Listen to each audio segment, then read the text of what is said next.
حسین ابن علی رضی اللہ تعالیٰ عنہ کا سر انور دستے قاتل نے تب کاٹا جب وہ سجدے میں جھکا ہوا تھا۔ ایسے اسلامک بیانات اور کلام سننے کے لیے ہماری چینل رضوی قیوم کو سبسکرائب کریں۔ جزاک اللہ۔ یزید نے کہا میں بیعت لوں گا، امام حسین نے کہا کبھی بھی نہیں دوں گا، یہ سر کٹ سکتا ہے جھک نہیں سکتا۔ سر کاٹ کے نیزے کی نوک پہ چڑھا دیا گیا، اور یہ اس بات کا اعلان تھا کہ ہم جیت گئے اور حسینی ہار گئے، اور لشکر یزید میں غوغا مچ گیا، نقارے بجنے لگے کہ ہم جیت گئے، دیکھو امام حسین شہید کر دیے گئے، اور سر کاٹ کے نیزے کی نوک پہ چڑھایا گیا۔ لیکن لشکر یزید سے ہی آواز آئی، یہ کیسا سر ہے جو کٹ کے بھی سر بلندی ہے، کٹ گیا ہے پھر بھی اونچا ہے۔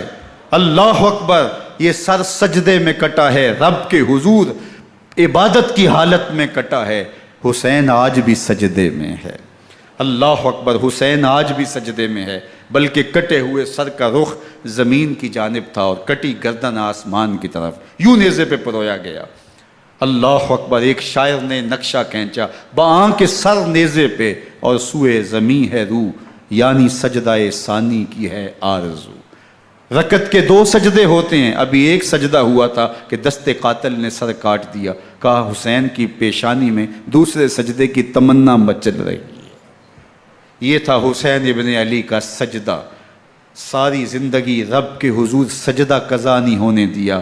آج پانی نہیں ہے، اللہ اکبر، آج تیمم کر لیتے ہیں، آج اپنے خون کو اوڑھ کر کے حسین نے اپنی پیشانی اپنے مالک کے حضور جھکا کر کے عظیمت کی وہ انوکھی داستان رقم کر دی کہ صدیاں گزرنے کے باوجود بھی ان کی یادوں کے چراغ روشن ہیں۔ جب حضرت امام حسین اور دوسرے آیان و انصار کو شہید کر دیا گیا تو ان کے سر نیزوں کی نوک پہ چڑھا دیے گئے۔ حضرت امام حسین کا کٹا ہوا سر اور باقی 71 افراد کے کٹے ہوئے سر نیزوں کی نوک پہ، اور 10 سواروں کو ابن سعد نے کہا کہ ان کو رون دو، اور گھوڑوں کی ٹاپوں تلے حضرت امام حسین رضی اللہ تعالیٰ عنہ اور ان کے آوان و انصار کو جو ہے وہ روندا گیا، حتیٰ کہ ان کی استخوان مبارک، ان کی ہڈیاں بھی چور چور ہو گئیں۔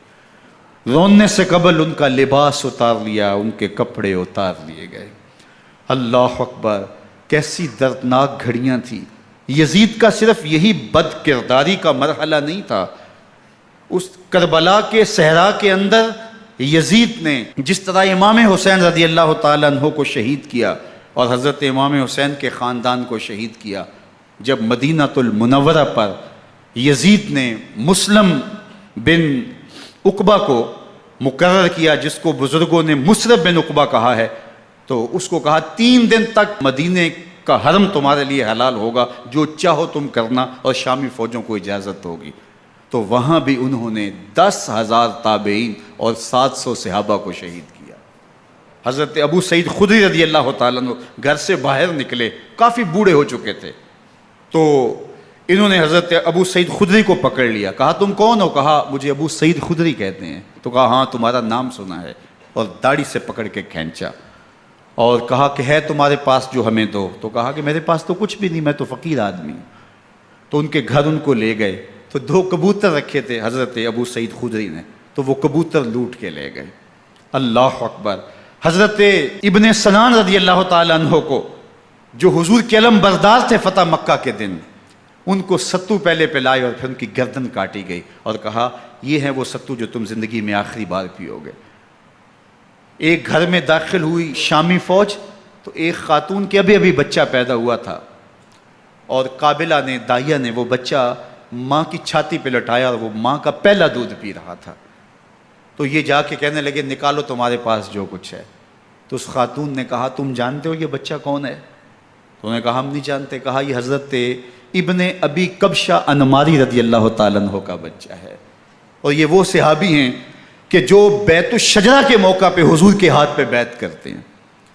انہوں نے اس چیز کا لحاظ نہ کیا کہ جو کچھ ہے وہ ہمیں دو، ورنہ تیرے بچے کو نہیں چھوڑیں گے۔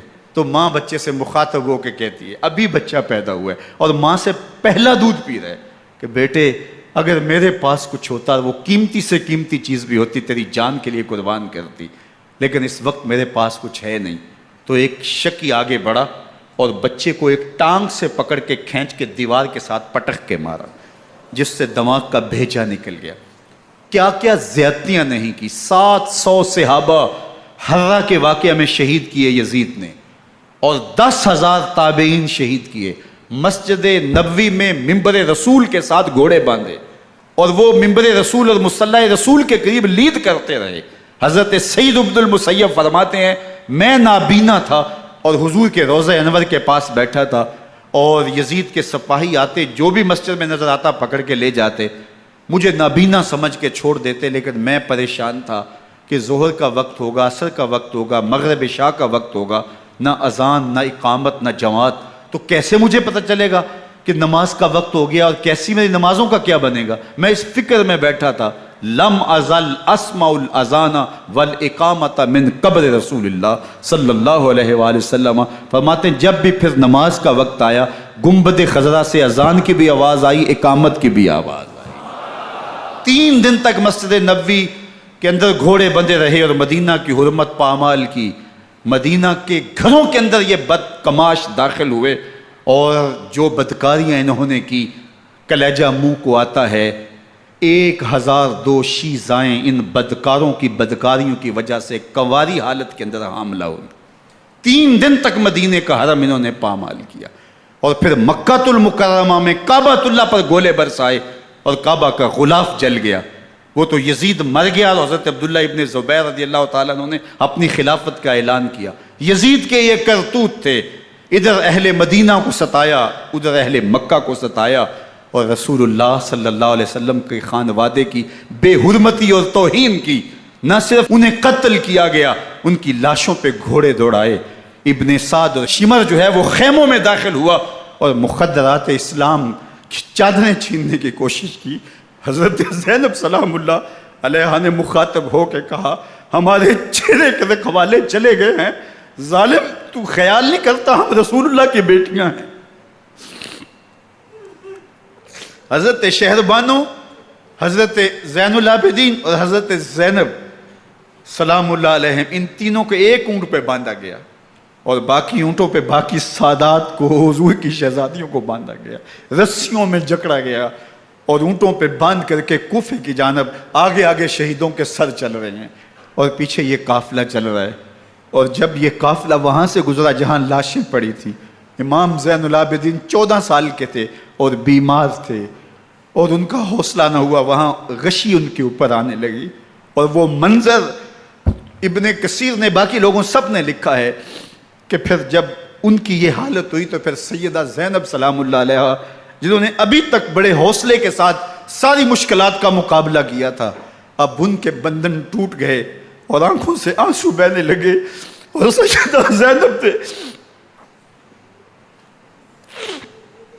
امام حسین رضی اللہ تعالیٰ عنہ کی لاش پہ کھڑے ہو کے، اور وہ روندی ہوئی لاش، ٹوٹی ہوئی ہڈیاں، اور وہ برینا بدن، کٹا ہوا سر نیزے کی نوک پہ، اور لاش یہ پڑی ہے۔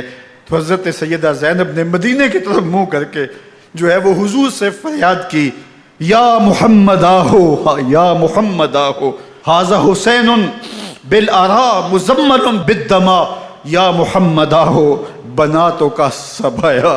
یا رسول اللہ، اے پیارے آقا، یا جد آہو، اے ہمارے نانا محترم، یہ دیکھیے آپ کا حسین پڑا ہوا ہے۔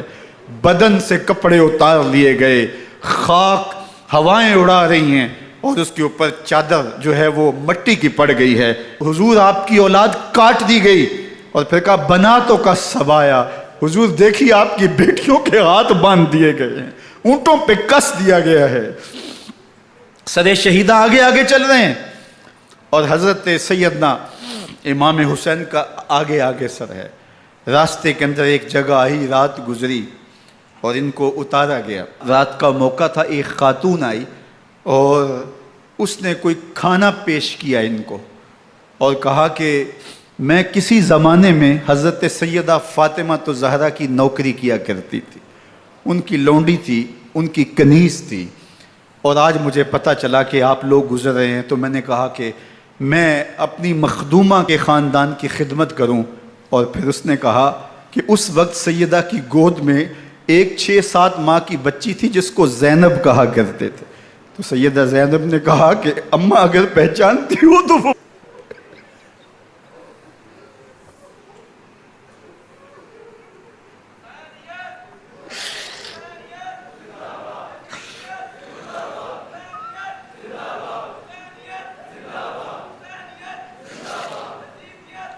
یہ تاراج اور لٹا ہوا کارواں پھر وہاں سے کوفے میں کیسے پہنچا، اور کوفے کے اندر سیدہ زینب سلام اللہ علیہا نے وہ یزید کے دربار میں، ابن زیاد کے دربار میں وہ جرأت آمیز جو باتیں کہیں، اللہ اکبر، زینب کی زبان میں علی کی خطابت بول رہی تھی، اور پھر دشمن اور دوست سارے رونے لگے، اور وہ کیا دل گداز منظر تھے، اور پھر یہ سروں کا قافلہ اور سادات کرام کا مشکیں کسی ہوئی ہیں اور اونٹوں پہ باندھے ہوئے، ان کو وہاں سے پھر قادسیہ اور قادسیہ سے پھر دمشق یزید کے دربار میں پہنچایا گیا، اور وہاں سے یہ لٹے ہوئے خانمہ برباد تاراج لوگ مدینہ المنورہ میں کیسے پہنچے، اور اہل مدینہ نے کیسے استقبال کیا، اور وہ منظر کتنا دل گداز تھا